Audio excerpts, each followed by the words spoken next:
그날 밤 박순자는 모든 것을 보았다. 복도 끝 남편의 방에서 새어나오는 희미한 불빛, 그리고 그 안으로 들어가는 한 여자의 뒷모습. 순자의 심장이 세차게 뛰기 시작했다. 여자는 천천히 문을 닫았다. 소리 없이 조심스럽게, 마치 누군가에게 들킬까 두려운 것처럼. 순자는 숨을 죽였다. 발소리를 최대한 줄이며 복도를 따라 걸었다. 차가운 바닥의 감촉이 맨발을 타고 올라왔다. 문틈 사이로 속삭이는 목소리가 들렸다. 편안하세요? 제가 더 해드릴까요? 그 목소리는 꿀처럼 달콤했다. 젊고 부드럽고 친밀했다. 순자는 70년을 살아오면서 남편에게 그런 목소리로 말해본 적이 없었다. 정말 좋아요. 이런 기분은 언제 이후였을까요? 남편 김철수의 목소리였다. 만족감이 가득 담긴 행복해 보이는 목소리. 순자의 가슴이 철렁 내려앉았다. 문틈으로 보이는 장면. 여자의 긴 머리가 남편의 어깨 위로 흘러내렸다.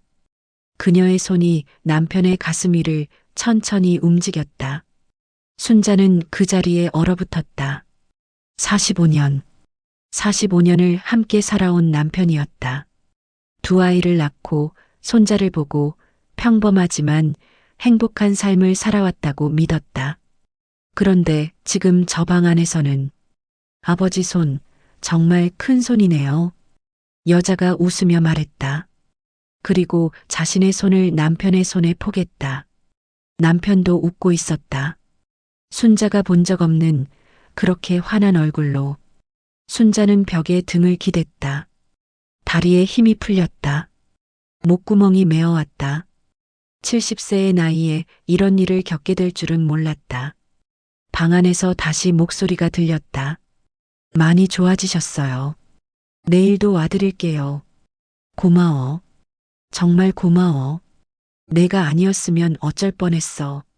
남편의 목소리에는 진심이 담겨 있었다. 순자는 황급히 자신의 방으로 돌아왔다. 침대에 누워 천장을 바라봤다. 눈물이 흘러나왔다. 그 여자는 누구일까? 언제부터 남편과 그런 사이였을까? 그리고 나는 이제 어떻게 해야 할까? 새벽까지 잠을 이룰 수 없었다. 일주일 전만 해도 모든 것이 평범했다. 박순자는 올해 70세였다. 남편 김철수는 73세. 25살에 결혼해서 45년을 함께 살아왔다. 첫째는 아들, 둘째는 딸. 아들은 부산에서 사업을 하고 있었고, 딸은 서울에서 직장을 다녔다.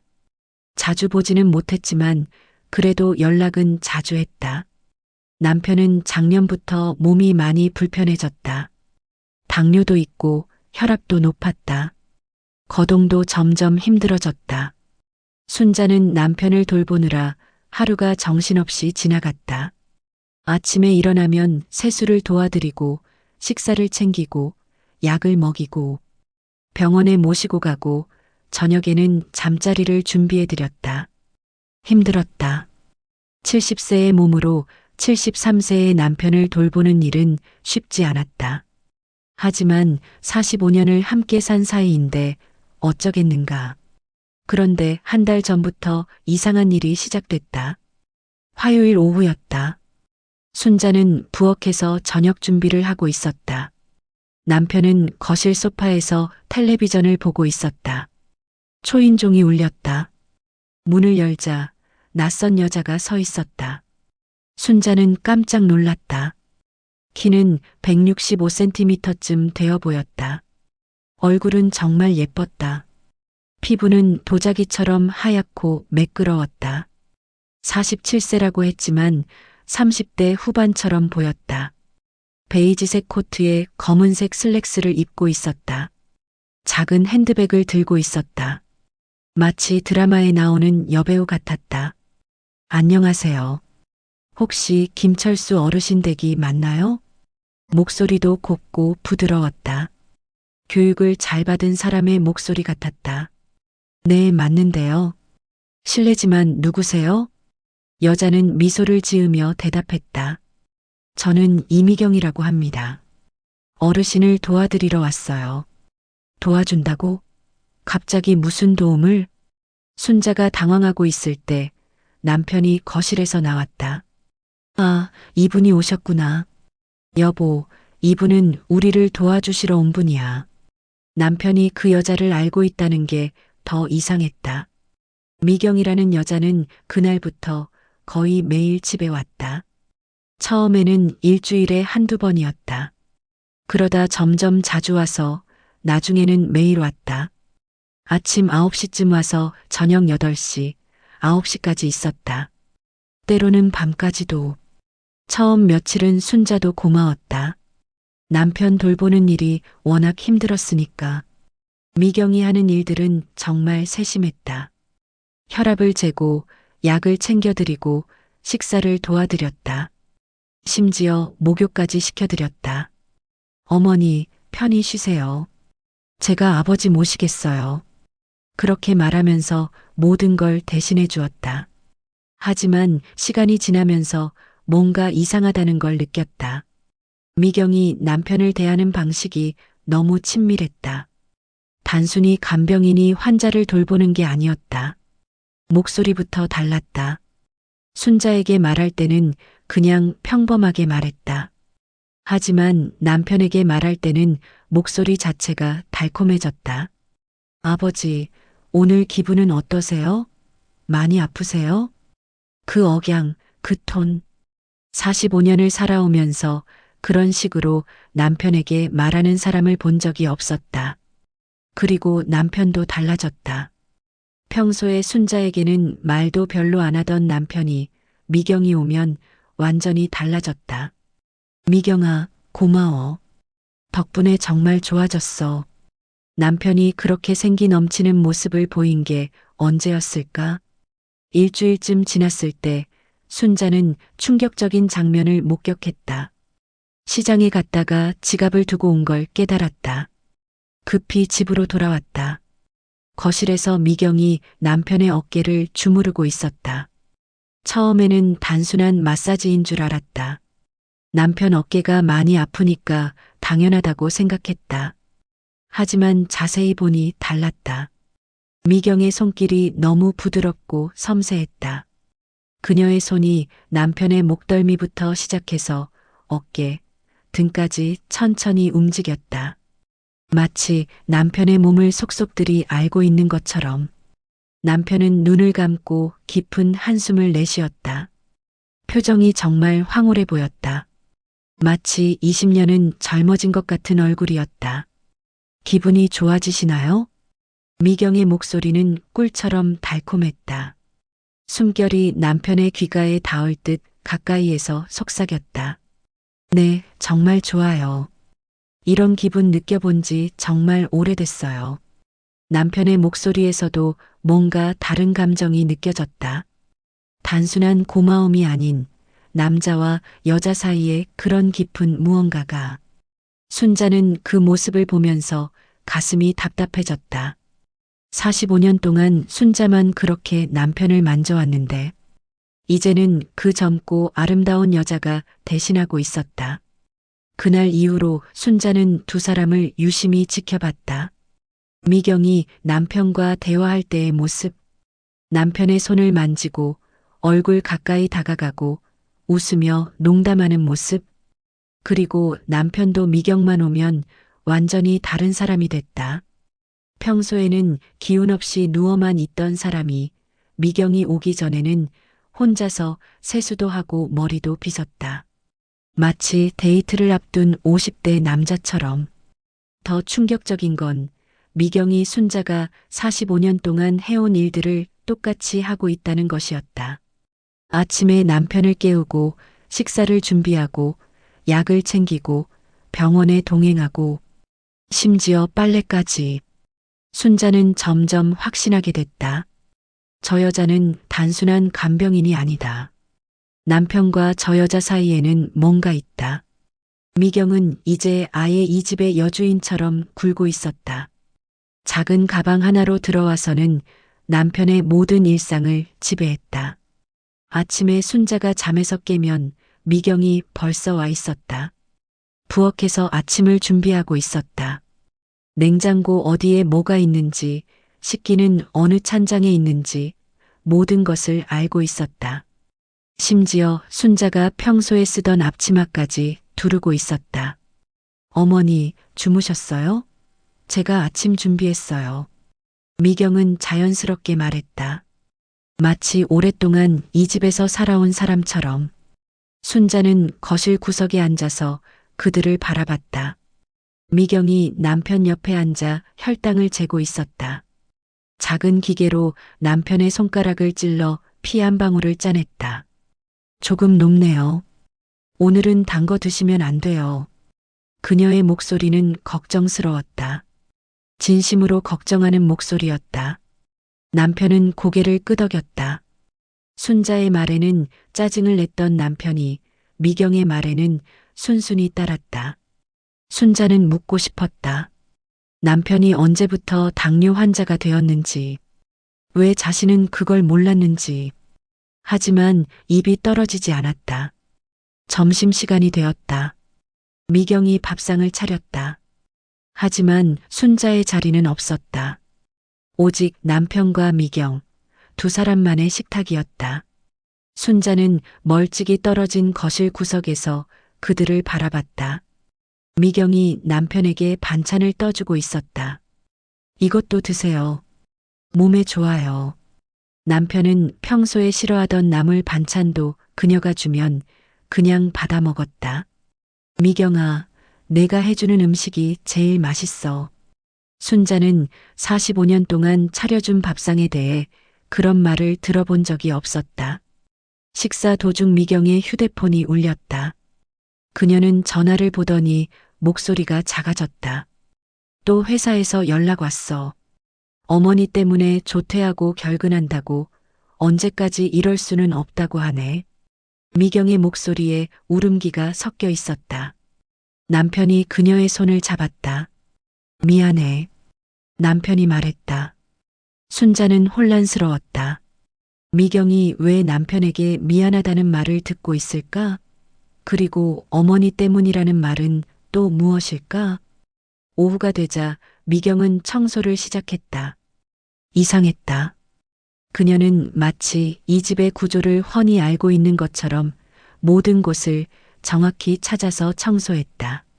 순자의 서랍이 어디에 있는지, 평소에 뭘 어디에 두는지까지 모두 알고 있었다. 심지어 순자가 좋아하는 차가 어느 찬장에 있는지도 정확히 알고 있었다.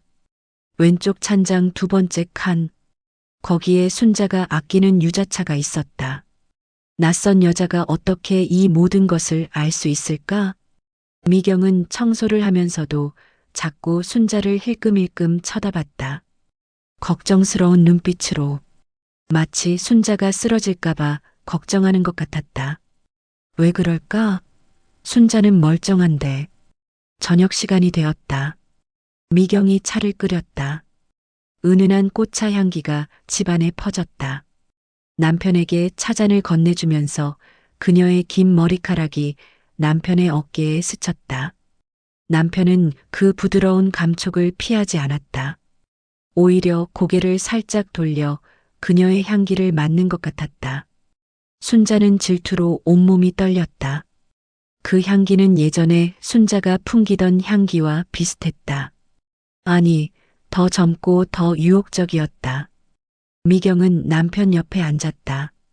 너무 가까이. 그들의 어깨가 맞닿을 정도로. 그녀의 손이 자연스럽게 남편의 팔에 올려졌다. 남편은 그 접촉을 거부하지 않았다. 45년 동안 순자가 그렇게 해왔던 모든 애정 표현들을 이제는 미경이 하고 있었다. 밤이 되었다. 순자는 자신의 방으로 돌아왔다. 하지만 잠이 오지 않았다. 벽 너머로 소리가 들렸다. 발걸음 소리, 문 여닫는 소리, 그리고 낮은 웃음소리. 순자는 이불을 머리까지 뒤집었었다. 귀를 막았다. 하지만 그 소리들은 순자의 마음속까지 스며들었다. 다음 날 아침, 순자는 일찍 일어났다. 미경이 남편을 어디론가 데리고 나가는 것을 봤다. 순자는 몰래 따라가기로 했다. 멀찍이 떨어져서 들키지 않게. 그들이 도착한 곳은 하얀 건물이었다. 병원 같았다. 순자도 조심스럽게 뒤따라 들어갔다. 하얀 옷을 입은 사람이 남편과 미경을 만나고 있었다. 의사 같았다. 순자는 멀찍이 떨어진 곳에서 그들을 지켜봤다. 따님이 정말 효녀시네요. 의사 선생님이 미경을 보며 말했다. 순자는 당황했다. 왜 의사가 그런 말을 할까? 미경은 남편의 딸이 아닌데 어머니 상태가 조금씩 나빠지고 있어요. 가족분들이 더 세심하게 돌봐주셔야 해요. 의사가 말했다. 어머니? 누구의 어머니를 말하는 걸까? 미경은 고개를 숙이고 있었다. 어깨가 떨리고 있었다. 마치 울고 있는 것처럼. 남편이 그녀의 어깨에 손을 올렸다. 괜찮아. 우리가 잘 돌볼 거야. 우리가, 또 우리가라는 말. 도대체 어떤 우리를 말하는 걸까? 집으로 돌아오는 길에 미경이 약국에 들렀다. 많은 약들을 샀다. 순자는 멀리서 지켜봤는데 모두 순자의 이름으로 된 약들이었다. 혈압약, 당뇨약, 그리고 기억력 개선약. 순자는 언제 그런 약을 먹어야 하는 상황이 되었을까? 기억이 나지 않았다. 집에 도착하자 미경이 냉장고에 메모를 붙였다. 엄마 약 시간표? 아침 7시, 점심 12시, 저녁 6시. 자세한 시간까지 적혀 있었다. 그리고 벽에는 화장실을 가리키는 화살표까지 붙어 있었다. 순자는 언제부터 화장실 위치를 까먹을 정도가 되었을까? 순자는 점점 혼란스러워졌다. 설마 자신이 뭔가 아픈 건 아닐까? 기억력에 문제가 생긴 건 아닐까? 하지만 순자는 멀쩡한 것 같은데. 그날 오후 순자는 산책을 나갔다. 집 근처를 걷다가 문득 생각했다. 집이 어디였지? 주위를 둘러봤지만 모든 게 낯설었다. 분명 이 동네에서 20년을 살았는데 순자는 길을 걷기 시작했다. 여기일까? 저기일까? 시간이 얼마나 지났을까? 해가 기울고 있었다. 그때 누군가 순자의 이름을 불렀다. 어머니, 미경이었다. 숨을 헐떡이며 달려왔다. 어머니, 어디 가신 거예요? 얼마나 찾았는지 아세요? 미경의 목소리에는 진짜 걱정이 담겨 있었다. 나는 집에 가려고 했는데 순자가 말했다. 집은 이쪽이에요. 같이 가요. 미경이 순자의 팔을 부축했다. 집으로 돌아오는 길, 순자는 혼란스러웠다. 자신이 20년을 산 동네에서 길을 잃다니. 그날 밤 순자는 화장실에 가려고 일어났다. 복도에 섰는데 어디로 가야 하는지 알 수 없었다. 이 문일까? 저 문일까? 순자는 한 문을 열었다. 하지만 그곳은 창고였다. 다른 문을 열었다. 그곳도 아니었다. 결국 미경이 나타나서 순자를 화장실로 안내했다. 어머니, 화장실은 여기예요. 늘 여기 있었잖아요. 미경의 목소리는 부드러웠지만 순자는 창피했다. 자신의 집에서 화장실을 못 찾다니. 화장실을 다녀와서 거울 앞에 섰다. 거울 속에 낯선 할머니가 있었다. 순자는 깜짝 놀라 뒤로 물러났다. 저 할머니는 누구지? 자세히 보니 머리카락은 완전히 하얗고 얼굴에는 깊은 주름이 파여 있었다. 순자가 기억하는 자신의 모습과는 전혀 달랐다. 어머니, 괜찮으세요? 미경이 들어왔다. 저 사람은 누구예요? 순자가 거울을 가리키며 물었다. 미경의 얼굴이 창백해졌다. 어머니, 그건 어머니예요. 거울이에요. 거짓말. 나는 저렇게 늙지 않았어. 순자가 소리쳤다. 미경은 순자를 침실로 안내했다. 그리고 이불을 덮어주었다. 잘 주무세요, 어머니. 순자는 잠들 수 없었다. 뭔가 잘못되고 있었다. 하지만 무엇이 잘못된 건지 알 수 없었다. 다음 날 순자는 미경을 더욱 경계하기 시작했다. 미경이 남편과 대화하는 모습을 보면 질투가 치밀어 올랐다. 아버지, 오늘 기분은 어떠세요? 미경아 덕분에 정말 좋아. 남편의 목소리는 행복해 보였다. 순자는 참을 수 없었다. 당신, 저 여자랑 뭐 하는 거예요? 순자가 남편에게 물었다. 무슨 소리야? 미경이가 우리 도와주잖아. 도와주는 게 아니에요. 당신이랑 그런 사이잖아요. 순자의 목소리가 커졌다. 남편은 당황한 표정을 지었다. 여보, 무슨 소리를 하는 거야? 미경이는 입 다물어요. 다 알아요. 밤마다 저 여자가 당신 방에 들어가는 거. 순자가 소리쳤다. 미경이 다가왔다. 어머니, 진정하세요. 나한테 손대지 마. 당신 같은 여자가. 순자는 미경을 밀쳐냈다. 미경은 비틀거렸지만 아무 말도 하지 않았다. 그저 슬픈 눈으로 순자를 바라볼 뿐이었다. 그날 저녁 미경이 저녁을 차렸다. 어머니, 드세요. 미경이 숟가락을 건넸다. 순자는 그 음식을 바라봤다. 혹시 독 넣은 거 아니야? 순자가 의심스러운 눈으로 물었다. 미경의 얼굴이 굳어졌다. 어머니, 제가 왜? 모르겠어. 당신이 무슨 생각을 하는지, 내 남편을 빼앗으려고 하는 건지. 순자가 말했다. 미경의 눈에서 눈물이 흘러내렸다.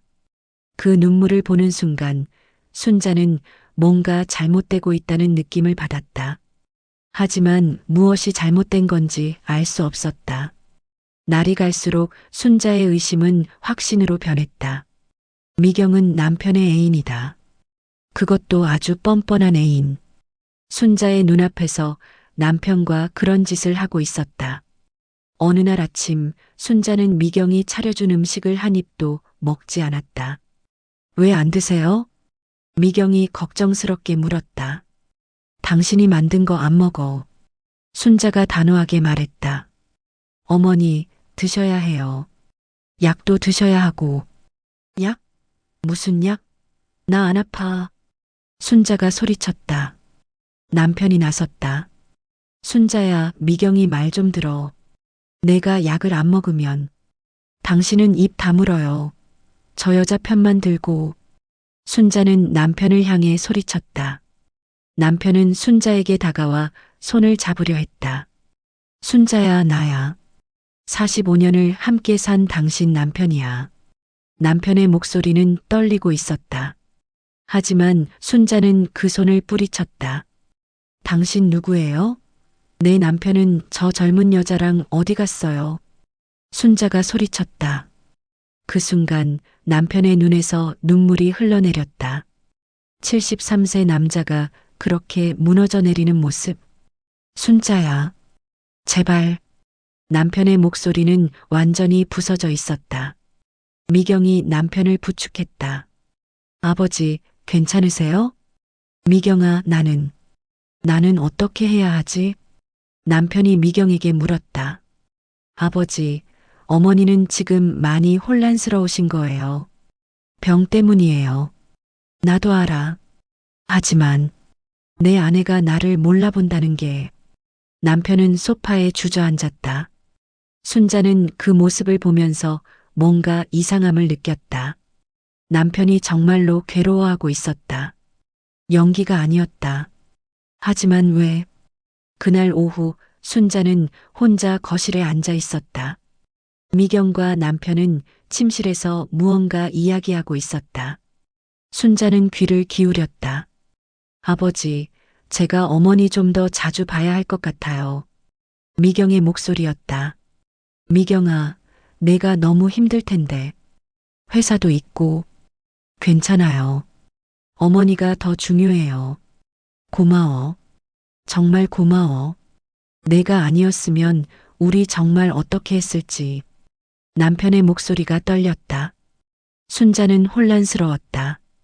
왜 남편이 미경에게 그렇게 고마워할까? 단순히 간병인한테 하는 말이 아니었다. 뭔가 더 깊은 의미가 있는 것 같았다. 저녁이 되었다. 미경이 순자에게 약을 가져왔다. 어머니, 약 드세요. 싫어. 안 먹어. 순자가 고개를 저었다. 어머니, 드셔야 해요. 왜? 내가 왜 약을 먹어야 해? 어머니 건강을 위해서요. 거짓말. 당신이 나를 어떻게 하려고 그러는 거지? 순자의 목소리에는 두려움이 섞여 있었다. 미경은 한숨을 쉬었다. 어머니, 제가 어머니를 해칠 리 없잖아요. 믿을 수 없어. 당신 같은 사람은. 그때 남편이 방에서 나왔다. 남편은 지팡이를 짚고 천천히 걸어왔다. 몸이 많이 불편해 보였다. 순자야. 남편이 순자 앞에 섰다. 나 좀 봐. 제대로 좀 봐. 남편의 눈에는 눈물이 가득했다. 나야. 철수야. 25살 때 너를 처음 만났잖아. 꽃집 앞에서 너는 노란 원피스를 입고 있었어. 남편의 목소리는 떨리고 있었다. 우리 결혼식 날 비가 왔었지. 하지만 너는 웃으면서 말했어. 비 오는 날 결혼하면 복 받는다고.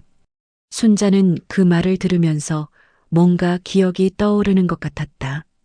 어렴풋하게 우리 딸 미영이를 낳았을 때 너는 울면서 말했어. 세상에서 제일 예쁜 아기라고. 미영. 그 이름이 순자의 머릿속에서 맴돌았다. 순자야, 나는 너를 사랑해. 45년 동안 단 한 번도 다른 여자를 본 적이 없어. 남편이 순자의 손을 잡았다. 제발 나를 좀 알아봐. 제발. 남편은 순자의 손을 잡고 울었다. 순자는 그 모습을 보면서 가슴이 아팠다. 이 남자는 진심으로 괴로워하고 있었다. 하지만 왜? 순자는 혼란스러웠다. 남편은 한참을 울다가 침실로 돌아갔다. 미경이 따라 들어갔다. 순자는 혼자 거실에 남았다. 밤이 깊어졌다. 순자는 남편 방 앞을 지나가다 소리를 들었다. 남편이 울고 있었다. 내가 뭘 잘못한 걸까? 내가 뭘 더 해야 하는 걸까? 남편의 울음소리는 절규에 가까웠다. 아버지, 괜찮아요. 어머니는 병 때문이에요. 아버지 잘못이 아니에요. 미경이 남편을 위로하고 있었다. 하지만 내 아내가 나를 몰라본다는 게 이렇게 힘든 줄 몰랐어. 저도 힘들어요, 아버지. 하지만 우리가 포기하면 안 돼요. 순자는 그 소리를 들으면서 가슴이 답답해졌다. 뭔가 잘못되고 있었다. 하지만 무엇이 잘못된 건지 알 수 없었다. 며칠이 지났다. 순자의 증상은 더욱 심해졌다. 어느 날 오후 순자는 또 혼자 집을 나갔다. 미경이 잠깐 화장실에 간 사이였다. 순자는 현관문을 열고 밖으로 나왔다. 어디로 가야 할까? 순자는 알 수 없었다. 하지만 집에 있고 싶지 않았다. 저 여자가 있는 곳에 순자는 골목을 걸었다. 오른쪽? 왼쪽? 모든 길이 낯설었다. 20년을 살았던 동네였는데 1시간쯤 걸었을까? 순자는 완전히 길을 잃었다. 주위를 둘러봐도 아는 곳이 하나도 없었다. 공포가 밀려왔다. 나는 어디에 있는 걸까? 집은 어디일까? 순자는 그 자리에 서서 울기 시작했다. 미영아. 순자는 소리쳤다. 미영아, 어디 있어? 하지만 아무도 대답하지 않았다. 30분쯤 지났을까? 숨을 헐떡이며 달려오는 사람이 있었다. 미경이었다. 어머니, 어디 가신 거예요? 미경이 순자를 안았다. 순자는 미경의 품에서 울었다. 집에 가고 싶어요. 네, 가요. 같이 가요. 미경이 순자를 부축해서 집으로 돌아왔다. 새벽이 되었다. 순자는 일어나서 옷을 입기 시작했다. 외출복을 입었다. 가방도 챙겼다. 어디론가 가야 한다는 생각이 들었다. 하지만 어디로 가야 하는지는 몰랐다. 현관으로 갔다. 문을 열려고 했다. 그때 미경이 나타났다. 어머니, 어디 가세요? 새벽 4시예요. 나 집에 가야 해. 순자가 말했다. 어머니, 여기가 집이에요. 아니야. 여기는 내 집이 아니야. 순자는 고집스럽게 문을 열려고 했다. 미경이 순자를 막았다. 어머니, 밖은 위험해요. 추워요. 비켜. 나 집에 가야 한다고. 순자가 미경을 밀쳤다. 미경은 비틀거렸지만 문을 막았다. 어머니, 제발 안으로 들어가세요. 왜 자꾸 나를 막아? 당신이 나를 가두는 거야. 순자가 소리쳤다. 그 소리에 남편도 방에서 나왔다. 순자야, 무슨 일이야? 여보, 저 여자가 나를 집에 못 가게 해. 순자가 남편에게 말했다. 남편은 순자에게 다가왔다. 순자야, 여기가 우리 집이야. 아니야. 우리 집은 이렇게 낯선 곳이 아니야. 순자는 혼란스러웠다. 결국 미경과 남편이 함께 순자를 침실로 데려갔다. 순자는 침대에 앉아 한참을 울었다. 나는 어디에 있는 거야? 집도 못 찾겠어. 화장실도 못 찾겠어. 나는 왜 이렇게 됐어? 미경이 순자 옆에 앉았다. 어머니, 괜찮아요. 괜찮지 않아. 나는 미쳐가고 있어. 순자가 떨리는 목소리로 말했다. 내가 나를 통제할 수가 없어. 무서워. 미경이 순자를 안았다. 어머니, 무섭지 않아요. 제가 있잖아요. 당신은 누구야? 순자가 물었다. 미경은 대답하지 못했다. 그저 순자를 안고 함께 울었다. 남편도 다가와 순자의 어깨를 토닥였다. 괜찮아. 우리가 있어. 괜찮아. 그 순간 순자는 뭔가 따뜻함을 느꼈다. 이 사람들이 누군지는 모르겠지만 나를 걱정하고 있다는 것은 알 수 있었다. 순자는 한참을 세 사람의 품에서 울었다. 하지만 30분쯤 지나자 순자의 눈빛이 다시 차갑게 변했다. 당신들, 누구야? 순자가 세 사람을 바라보며 물었다. 왜 내 방에 있어? 미경과 남편은 서로를 바라봤다. 맑은 순간은 또 끝났다. 어둠이 다시 찾아왔다. 그날 이후로 순자의 배회는 더욱 잦아졌다. 밤낮 없이 집을 나가려 했다. 미경은 한순간도 방심할 수 없었다. 어느 날 저녁 순자는 부엌에서 가스레인지를 켰다. 뭔가를 끓이려고 했던 것 같다. 하지만 냄비를 올려놓는 것을 잊어버렸다. 그리고 거실로 가서 앉아 있었다. 30분쯤 지났을까? 미경이 부엌에서 연기 냄새를 맡았다. 급히 달려가 보니 가스레인지에서 불길이 치솟고 있었다. 미경은 황급히 불을 끄고 환기를 시켰다. 어머니, 가스레인지 켜놓으시면 안 돼요. 미경이 다급하게 말했다. 하지만 순자는 무슨 일인지 이해하지 못했다. 내가 뭘 했는데? 가스레인지를 켜놓고 잊어버리셨어요. 큰일 날 뻔했어요. 미경의 목소리에는 두려움이 섞여 있었다. 순자는 그제야 겁이 났다.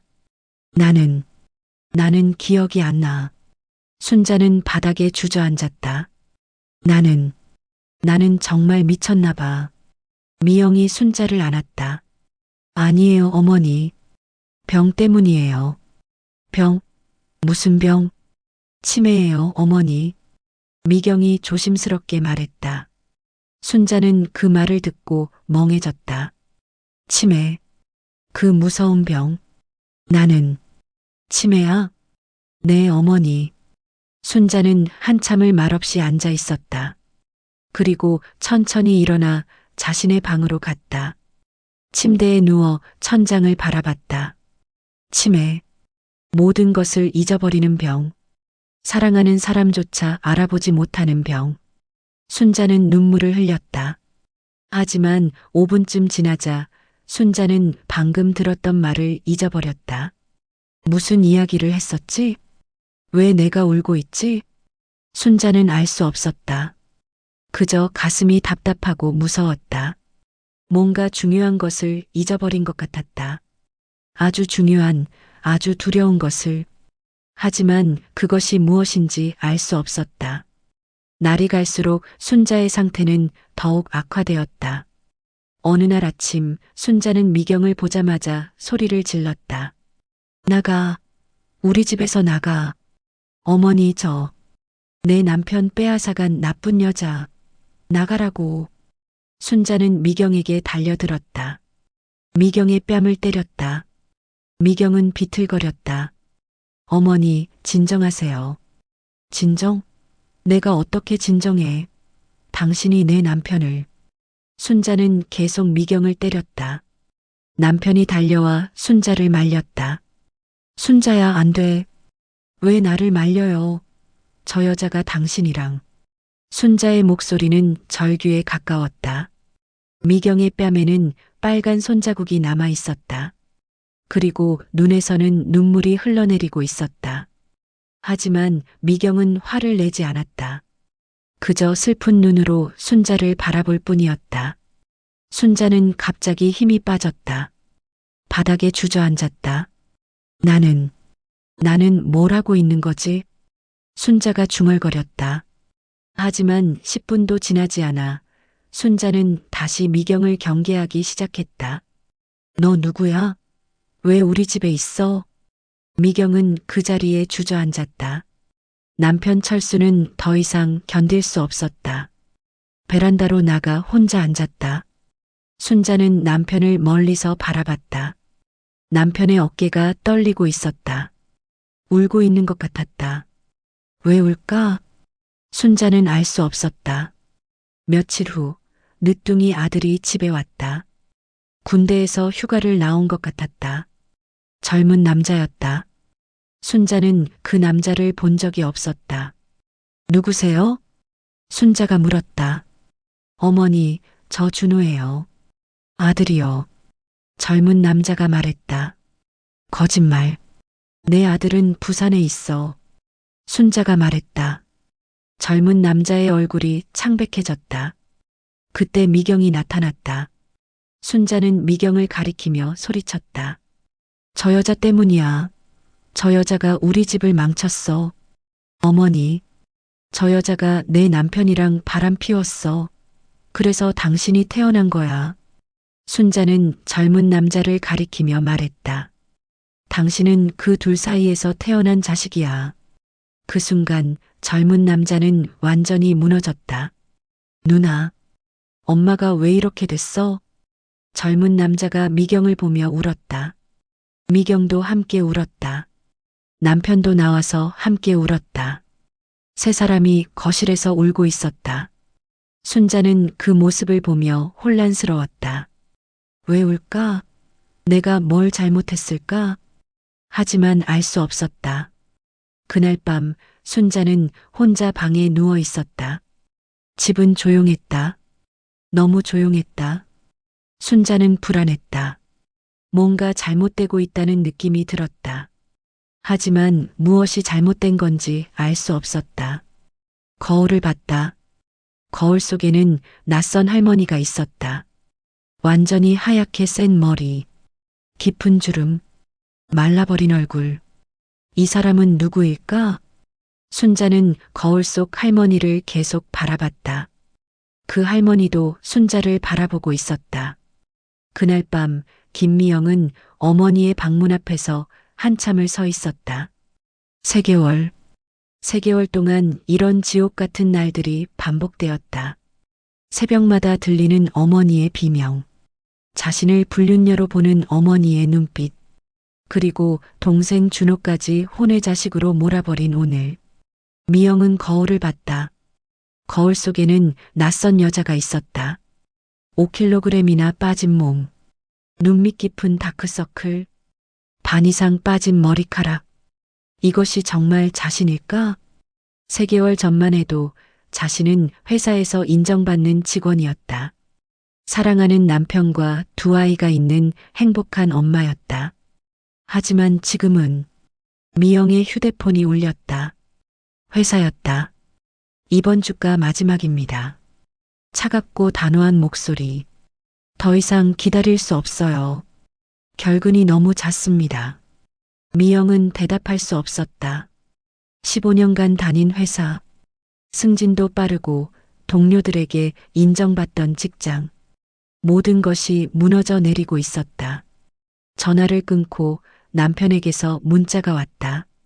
언제까지 그럴 거야? 아이들도 엄마가 필요해. 미영은 눈물을 참으며 답장을 보냈다.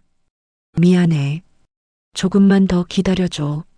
하지만 남편에게서 바로 전화가 왔다. 조금만 더가 벌써 3개월이야. 남편의 목소리는 지쳐 있었다. 장모님 상태가 안 좋은 건 이해해. 하지만 너도 내 가족이 있잖아. 여보, 진짜 이럴 거면 우리 별거라도 해야 하는 거 아니야? 그 말에 미영의 가슴이 철렁 내려앉았다. 아이들한테도 이게 좋지 않아. 엄마 없이 사는 게 익숙해지고 있어. 그렇게까지. 이러다 진짜 이혼하자고 할지도 몰라. 나도 한계야. 전화가 끊겼다. 미영은 그 자리에 주저앉았다. 직장도 남편도 아이들도 모든 것을 잃어가고 있었다. 아버지가 휠체어를 타고 복도로 나오셨다. 73세의 아버지. 당뇨와 고혈압으로 몸이 많이 불편하셨다. 미영아. 아버지의 목소리는 떨리고 있었다. 아빠가 엄마를 지켜주지 못해서 미안하다. 아버지의 눈에서 눈물이 흘러내렸다. 내 엄마는 내 인생 전부였는데 이제는 나를 원수처럼 보더라. 아빠, 미영아, 우리 요양원을 알아봐야 할 것 같다. 아버지가 힘겹게 말씀하셨다. 너까지 무너지면 안 돼. 내 가정도 지켜야지. 미영은 고개를 숙였다. 요양원. 그 단어를 듣는 순간 미영의 가슴이 무너져 내렸다. 평생 자신을 키우기 위해 희생하신 어머니를 그런 곳에 보내야 한다는 것이. 하지만 다른 선택지가 있을까? 그날 밤 미영은 병원에서 받은 진단서를 다시 꺼내봤다. 알츠하이머형 치매 중기. 24시간 케어 필요. 요양시설 입소 권고. 차갑고 냉정한 문장들. 하지만 그것이 현실이었다. 미영은 컴퓨터를 켰다. 요양원 검색. 수십 곳의 시설들이 나왔다. 하나하나 클릭하며 봤지만 어느 곳도 마음에 들지 않았다. 아니, 정확히 말하면 어머니를 그런 곳에 보낸다는 것 자체가 받아들여지지 않았다. 새벽 4시. 또다시 어머니의 비명소리가 들렸다. 도둑이야. 내 남편을 빼앗아간 여자가 여기 있어. 미영은 천천히 일어났다. 더 이상 눈물도 나오지 않았다. 그저 무감각하게 기계적으로 움직였다. 어머니 방으로 갔다. 어머니는 거실을 헤매고 계셨다. 머리카락은 헝클어져 있었고 잠옷은 구겨져 있었다. 어머니. 미영이 조심스럽게 다가갔다. 너 누구야? 어머니의 목소리는 차가웠다. 저 딸이에요. 미영이에요. 거짓말하지 마. 내 딸은 예쁘거든. 너 같지 않아. 그 말을 들을 때마다 미영의 마음은 부서졌다. 하지만 이제는 익숙해졌다. 미영은 어머니를 침대로 안내했다. 이불을 덮어드렸다. 잘 주무세요. 너 정말 누구야? 왜 자꾸 우리 집에 와? 어머니가 불안한 눈으로 물었다. 미영은 대답하지 않았다. 그냥 방을 나왔다. 복도에서 미영은 벽에 기대 섰다. 그리고 조용히 울었다. 소리내어 울면 어머니가 놀라실까봐. 수건으로 입을 막고 최대한 조용히. 준호가 군대로 돌아간 후 집에는 미영과 아버지 그리고 어머니만 남았다. 세 사람. 하지만 어머니는 두 사람을 전혀 알아보지 못하셨다. 미영은 요양원 상담 전화를 걸었다. 환자분 상태가 어떠신가요? 상담원의 친절한 목소리. 중기 치매입니다. 가족을 못 알아봐요. 미영의 목소리는 떨렸다. 24시간 케어가 필요한 상태시군요. 저희 시설 방문하실래요? 네. 알아보겠습니다. 전화를 끊고 미영은 한참을 멍하니 앉아 있었다. 정말 이게 맞는 선택일까? 어머니를 요양원에 보내는 것이? 하지만 다른 방법이 있을까? 미영은 알 수 없었다. 요양원을 알아보러 다닐 때마다 미영의 가슴은 점점 무거워졌다. 여러 곳을 둘러봤지만 마음에 드는 곳은 없었다. 더 정확히 말하면 어머니를 그런 곳에 맡긴다는 것 자체가 받아들여지지 않았다. 하지만 경제적으로도 한계가 왔다. 회사에서 해고되고 24시간 간병비는 감당할 수 없었다. 아버지도 몸이 불편하셔서 어머니를 제대로 돌볼 수 없었다. 미영 혼자서는 더 이상 어머니를 돌볼 수 없었다. 어머니가 가스레인지를 켜놓고 잊어버리시거나 밤중에 집을 나가려고 하실 때마다 미영은 한순간도 방심할 수 없었다. 그날 밤 어머니에게 기적 같은 순간이 찾아왔다. 어머니가 또 밤에 나를 부르기 시작하셨지만 이번에는 달랐다. 미영아, 미영아, 어디 있어? 어머니가 미영을 찾으며 울고 계시는 소리를 들었을 때 미영의 심장이 격렬하게 뛰기 시작했다. 달려가서 어머니를 안았을 때 어머니의 몸에서 느껴지는 떨림이 미영의 온몸으로 전해졌다. 어머니가 미영을 바라보실 때 그 눈에는 잠시나마 인식의 빛이 떠올랐다. 미영아, 우리 딸 맞지? 그 말을 들을 때 미영의 목구멍이 뜨겁게 달아올랐다. 네, 어머니. 저예요. 어머니가 말씀하셨다. 미안해, 딸아. 엄마가 미쳤나 보구나. 정말 미안해. 그때 미영은 온몸으로 울었다. 아버지도 거실로 나오셨다. 지팡이를 짚고 천천히. 순자야, 정말 내가 맞아? 아버지의 목소리도 떨리고 있었다. 여보, 미안해요. 당신한테도 이상한 짓 많이 했죠? 어머니가 아버지의 손을 잡으셨다. 세 사람은 거실에서 함께 울었다. 엄마, 괜찮아요. 엄마 잘못이 아니에요. 미영이 말했다. 아니야. 엄마가 너를 못 알아봤잖아. 어머니의 목소리가 떨렸다. 괜찮아요. 다 병 때문이에요. 미영아, 엄마가 너한테 얼마나 미안한지 몰라. 너를 때리기까지 했잖아. 어머니가 미영의 뺨을 쓰다듬었다. 엄마, 우리 딸 많이 힘들었지? 얼굴이 왜 이렇게 됐어? 어머니의 손길은 따뜻했다. 30분간의 기적. 하지만 그 순간은 오래가지 않았다.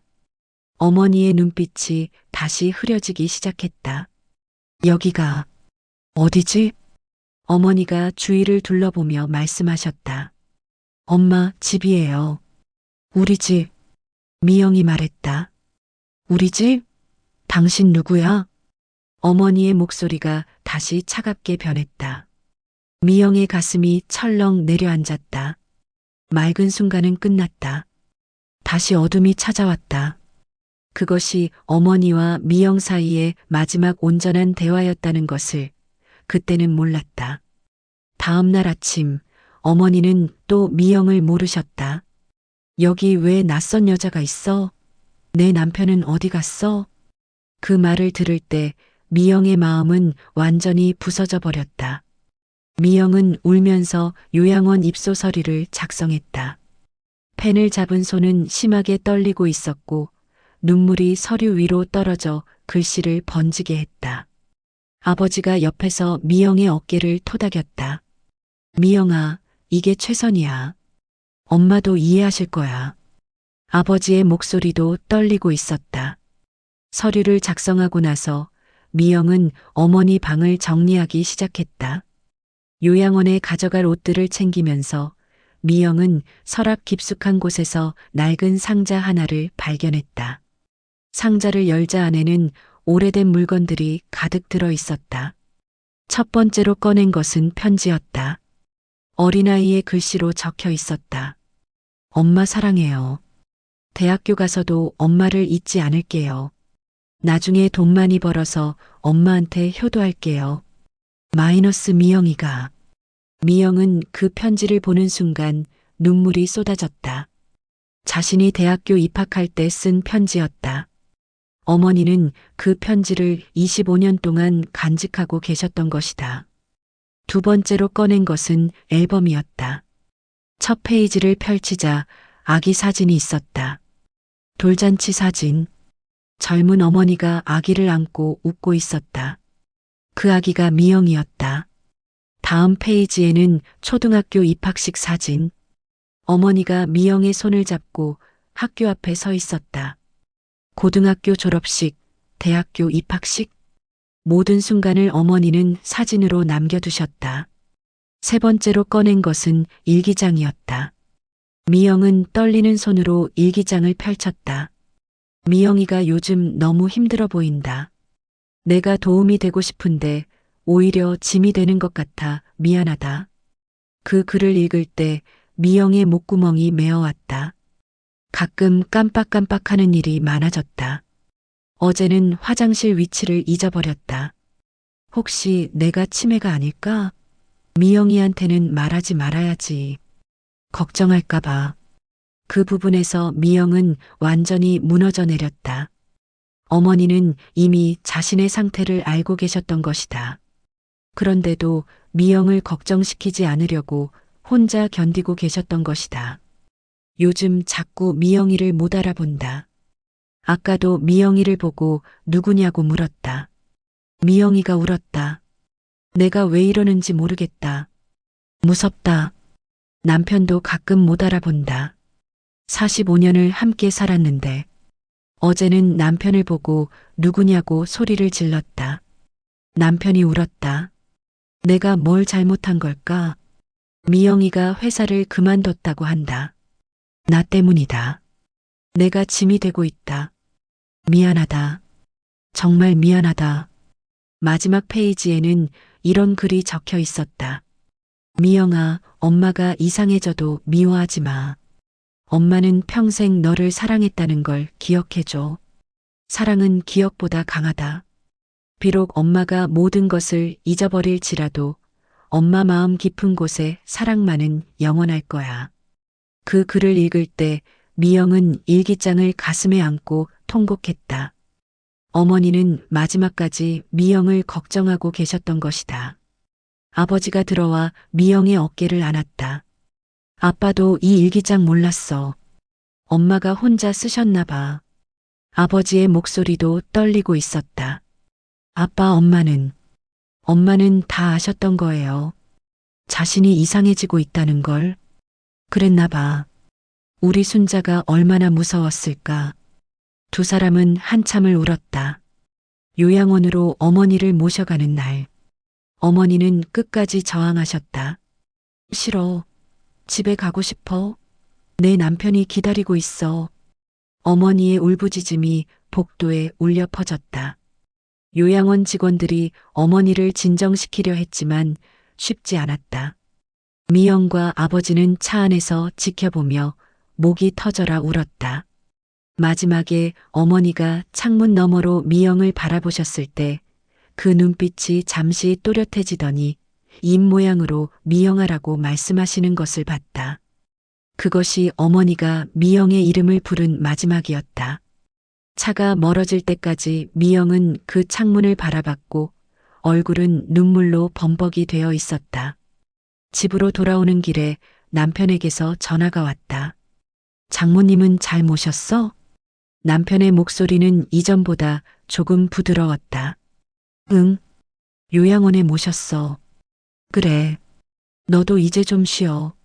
많이 힘들었지. 여보, 미안해. 그동안 너무. 됐어. 이제 집에 와. 아이들이 기다려. 전화를 끊고 미영은 한참을 울었다.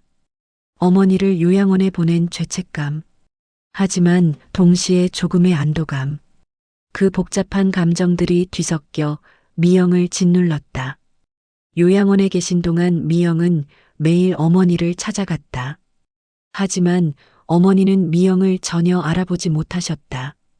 때로는 요양원 직원으로 오해하시기도 하고, 때로는 완전히 모르는 사람으로 여기시기도 했다. 그럴 때마다 미영의 마음은 조각조각 부서져 나갔다. 어머니의 상태는 점점 악화되었다. 말씀도 거의 하지 않으시게 되었고, 음식도 제대로 드시지 못하셨다. 체중은 계속 줄어들었고, 그 말랐던 몸은 더욱 앙상해졌다. 아버지도 함께 면회를 오셨지만 어머니는 남편조차 알아보지 못하셨다. 순자야, 나야. 철수야. 아버지가 어머니의 손을 잡으며 말씀하셨지만 어머니는 그저 멍하니 창밖만 바라보셨다.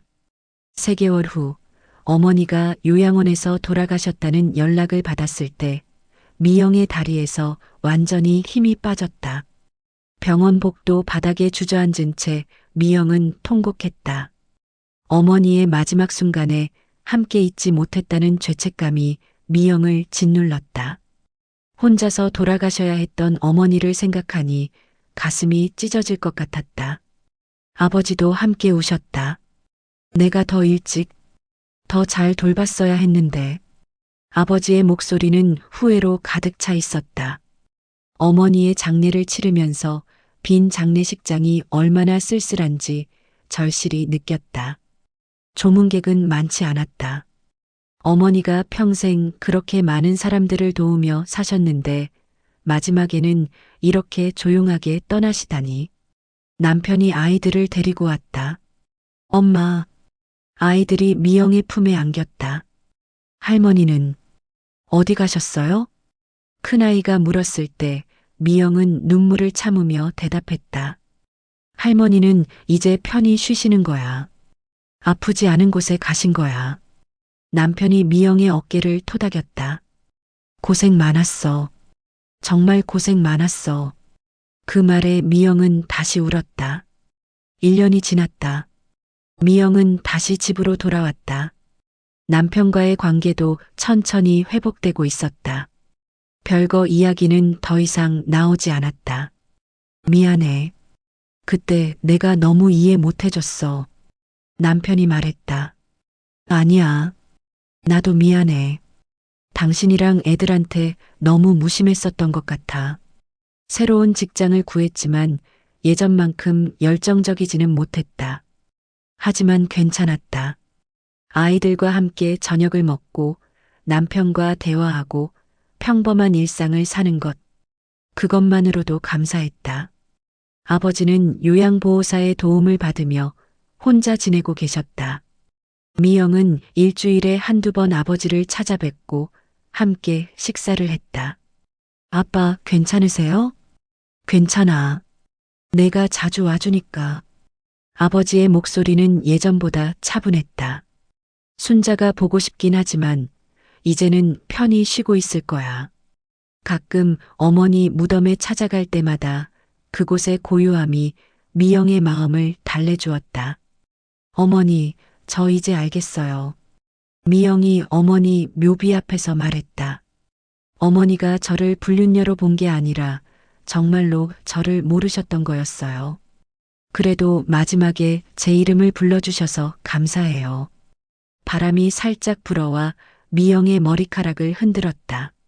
마치 어머니가 대답하시는 것 같았다. 미영은 이제 다른 치매 환자 가족들을 돕는 봉사활동을 하고 있었다.